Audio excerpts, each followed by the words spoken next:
ونصلي ونسلم على نبينا محمد وآله وصحبه أجمعين نبا بيد يري قبايا انت أنا مثالك يوجدد باللابين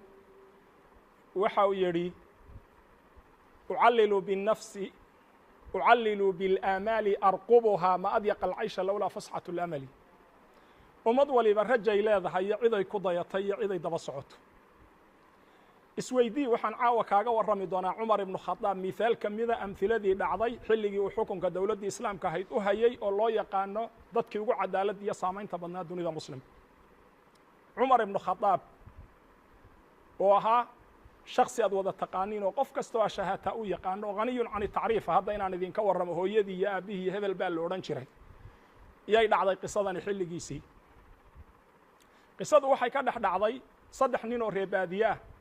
iyo Umar iyo saxaabi jaliil oo la yiraahdo Abi Dhar al-Ghafari galab ayaa Madiina waxa soo galay laba nin oo dhalinyaro ah oo dhilo colaadeed ka muuqato oo laba seefood oo galku ka baxsan yahay nin dacalada kaga wada ilaa ay la soo aadeen amiir al-mu'miniin Umar ibn Khattab oo talinayo cadaaladiisa lagu wada kalsoon yahay Umar oo aanay maanta jirin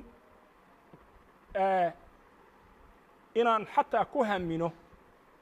in ilaahay mar kale Umar oo kale inoo soo celin karo ilaahay aan baryayno Umar badan inuu inoo soo celiyo laakiin ay ka cajiseen haweenka muslimaadka inay dhalaan Umar oo kale cadaaladiisii iyo naxariistiisii yaa ninkii loo keenay waxa uu yiri warbal seefaha dhiga ninkan maxaad u wadataan waxay yiraahdeen yaa amiir al-mu'miniin ninkan aabaha yuu dilay uu weydiiyay wuxuu waraabahood ma dishay wuxuu ha waan dilay amiir al-mu'miniin ilaahay gacantaydu ku bixiyay waxa uu weydiiyay maxaad ku dishay wuxuu beer baan lahaan ku rafaadi jiray dhowr jeer baan u digay oo nidhi xoolahaaga iiga celi beerta isagoo awr soo wado si camdiya beertaydu ugu sii daayay baan arkay dhagax baan ku dhuftay dhagaxii buu aabahood u dhintay waxa uu al-qisaas oo camdi umaadan dilin ha qisaas baa ku taal shariicada islaamka waxa uu waan ogolahay amarka ilaahay walakum fil qisaas hayatun ya ulil albab waan hogaansanahay buuri haddaan diyaar u ahay laakiin codsi kaliya dad cayda baanu ahayn aabaha yaa xogaa kanzi oo hantiya ka tagay dahab iyo wax lamida meel buu ku aasay aniga kaliya buu ii sheegay oo wiilasha u weyn caruur iyo dad baahan oo dan yarana waa ka imid aan u soo sheego saddex maalmood iyo labaan ku soo noqonaya hallay fasax hallay damiinto saxaabadii fadhiday majliska ayuu Umar ku yiri war yaa damiinanaya waa la aamusay nin yaqaanaaba ma jiro baadiya ninkan laga keen wiilashii buu ku yiri war ma aaminaysaan inuu soo noqdo idinka waliyu damkii oo mas'uuliyadu idin saaran tahay waxay dhaahdeen maya yaa amiir al-mu'miniin hadda waan dalka ku keen dadkii buu yiri wax ku damiinta ka soo raadi wajiyadoodii intuu saa u eegay ninkii uu is yiri ugu khayr badan yahay buu qabsaday ee salaaxa iyo nuurka iyo iftiinka wajigiisa ka muuqdeen wuxuu yiri war ninkaas uu damiino ninkii marka la eegay wuxuu noqday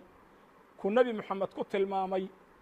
inaan dhulku xambaarin boor kale samada doogiina ayna haraynin qof ka iimaan runnimo badan ninkaas Abi Dhar al-Ghafari radiyallahu anhu arda Abi Dhar az-Zahid al-Abid al-Alim al-Wari' at-Taqi ayuu qabsaday Abi Dharna wuxuu ku waan ku damiinanay orad Umar wuxuu ku saddex maalmood baan kaaga dhignay labadaad codsatay ninkii waa uu maqnaayo maalinta saddexaad baa la gaaray waa la isugu yeeray saxaabadii qorraxdii way sii dhacaysaa ninkiina lama hayo Abi Dhar waxa weeye Abi Dharna yartajif waa gariiraya waa naxsan yahay wuxuu isleeyahay talo Umar muxuu ka yeeli doona oo ogtahay cadaaladda inaanu ka leexanayn ilaa ninkii adaa ka sii daayo damiintay nimankii dhiiga lahaana way fadhiyaan xilli ay gabaabsi tahay qorraxdu baa meel waxa looga jeeday niman dhalinyaro ah oo faras caydhinayo seef wata oo maxaa ku dhaar nin dhalinyaro ah oo faras soo caydhinayo soo socda waa la sugay ninkii buu noqday waa yimid Umar su'aaluhan weydiiyay wuxuu weydiiyay ninkii damiintay maxaad ku damiinatay wuxuu waxaan u damiintay ilaa aan la oranin ummadda nabi maxamed qalbi naxariista kuma jiro in muslimaho dil loo haysto iimaan iyo wanaag ka muuqdo oo markaa gaf laakiin galay inta uu reerkiisii iyo dadku ka naxayay dhaxalkoodii ogeysiinayo halkaas amaalkiinii ku jira wax ku sima oo damiinta yaa la waayisayna taariikhdu u qorin naxariis baan u damiintay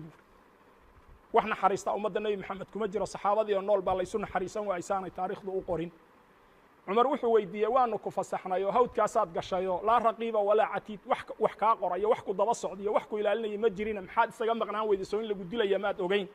wuxuu hi waxaan u soo noqday ilaan loodhan ummadda nebi moxamed wax run sheega oo ammaano leh oo ballamada fuliyaa kuma jiraan ballankaan galay baan fuliyey dhiiggii laygu lahaa baan rabaa in layga qisaasto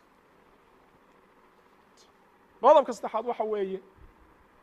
hadday labadaasu dhaceen yaa wuxuu hi ninkaa maxaad ku maagtay dadka kaga maagtay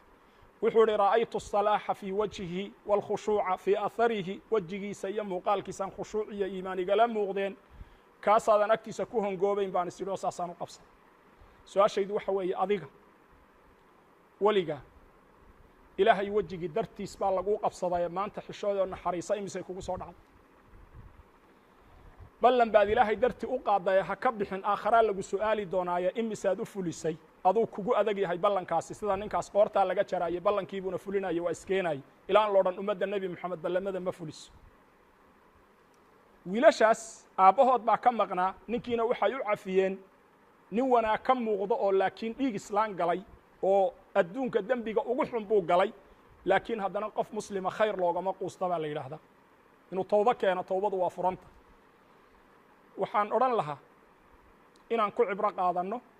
inaan garanno inaan qudwo leenahay asaas leenahay taariikh leenahay tirar bira leenahay oon ku tiirsanno inaan islaamkeenna ku dhaqanno oon ku noolaanno oo aynaan musalsalaadka iyo aflaamta iyo wiilasha maxaanku idhahdaa jilayaasha iyo maxaanku idhahda dadka nolosha ka dhacay aysan qudwo inoo noqon inaan dadaalno oo aan qudwadaa ku dayanno oon iimaan baadhno oo aan raadinno ayaan leenahay oo qisadaan idinku keennay waxaana doonaynaa ilaahay idamkiis ilaahay weydiisanaynaa inuu inagu anfaco annagiyo idinkaba waa farriin khayr wax lagaagaga rabo maanta adduunyihii ma jiraan ilaahay inaad ugu wanaagsanaato oon ugu wanaagsanaano wejigiis weeye addaalu cala alkhayri ka faacilihi intaad awooddo inaad waxa weeye nabigaa leh qofka khayrka dadka tusiyaay kii falay buu la ajri yahay isku day inaad farriintaa gudbiso si ay dad badan oo walaalaha ahi u dhagaystaan oo qudwadii uu cumar ahaa iyo cadaaladda islaamka ay u bartaan iyo naxariista ummadda muslimkaa looga baahan yahay inay isu naxariistaan الدنيا بأجمل بسمة وأكون للخير العميم مثالا